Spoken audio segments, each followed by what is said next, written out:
Okay, for my next wall painting, it's another one based off of a book I liked as a kid. It wasn't really a series, though. I guess it had a sequel that I never read, but the book in question is bunnicula, as in Dracula, but it's a bunny vampire. And instead of draining the blood of the innocent, it just drained the color out of vegetables like carrots. I remember that part specifically because the cat and dog say the humans wouldn't even notice the white carrots in their salad since they put ranch on it. And I remember at the time being a picky kid, if I was made to eat a salad, I would always drown it in ranch. And so I remember that I thought that trick would actually probably work on me. And oh yeah, the protagonist is a cat and a dog.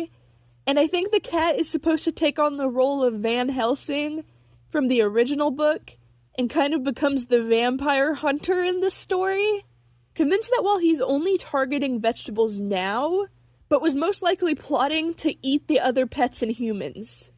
But as it turns out, the rabbit was in fact harmless and not evil or bloodthirsty, hence the other pets trying to help it and hiding the drained carrots in the salad. But Dracula as a story and vampires as a mythology are interesting because Dracula was originally a book that kind of helped inspire the modern vampire. And in the book, Dracula was a creepy old man. But vampires were only made popular by Dracula, but didn't originate from the book, like how Frankenstein and his monster weren't actually a thing before that book was published. Because that was also a book.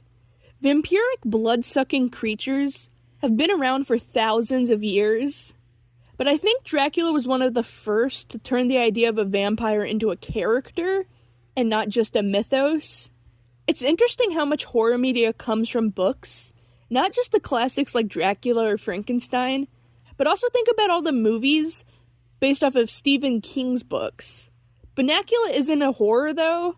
It's of course for kids, with its talking cat and dog main characters, but I love the idea of a more monstrous and scary version of the bunny, to really turn it into a creature, since in the book it was just mostly a normal rabbit, with red eyes and fangs. And so to give it more creature-like elements, I gave it wings and a tail. I was gonna add horns, but it looked kinda silly, so I decided not to.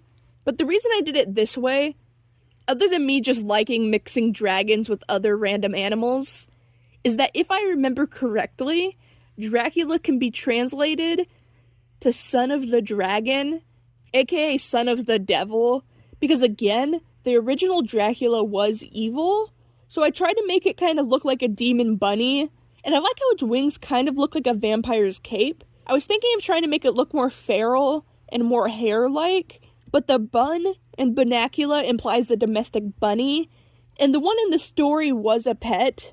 But honestly, hares look kind of creepy just the way they are, being so long and lanky, with their little creepy eyes.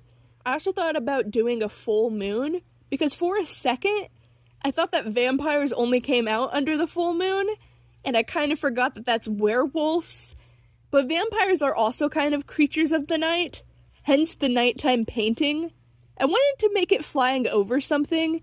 At first I thought about it flying over suburban houses, since that felt more fitting, since that's probably where the book took place. But then I could realize I could do whatever I want because it's my painting, so I just made it flying over some trees. And when in doubt with trees, I usually just turn them into pine trees, because I draw those very simplistically. They're just triangles with some spikes and needles coming off of them. Not only is it easier to draw, conifers are also some of my favorite trees. I have a chart of them hanging up in my closet. But it's funny, rabbits are one of the only things I'm better at sculpting and drawing. And I just so happen to have made a needle-felted bride and groom rabbit for my brother when he got married, and had completely forgot that his then-fiancé, now wife, actually has a rabbit. So it ended up being really fitting. So guess who's going to be getting rabbit-themed gifts from me for a while? I like doing jackalopes specifically, which are a mythical creature that's just a rabbit with deer horns. I like that you really can do anything with the horns. You can make them look like branches with leaves, or to make them swirled with red and white, to make them look like peppermints. I've done that to a Christmas-themed one before. I really like doing themed creatures, specifically food or seasonal ones. But in a way, this is also a themed creature, because it's vampire-themed, and it could have been a jackalope if I added horns. Does it count if it only has one prong? There are such things as spike deer, which are usually pretty young bucks with a single point antler. But there's also the Asian muntjac, which are very interesting animals in and of themselves. But they're also a deer with spikes for horns. So it still could have worked, but I just couldn't get the placement right. So womp womp, guess I'm not going to do that. But I do think these paintings do best with a single creature as the main focus, and have that take up most of the painting. I think that's why I don't like my zombie hellhound one, or my slug one, since they're just way too spread out. Also, I'm very stupid, and again, forgot to make this one horizontal. Although maybe that was for the best, because I worried with this one's background, it was too similar to the last one, and I wouldn't want the stars to be mistaken for snow, or vice versa. So maybe it's better it's on the other side of the door, but I really can't keep doing this, because I think I could fit maybe one more vertical painting into this arch.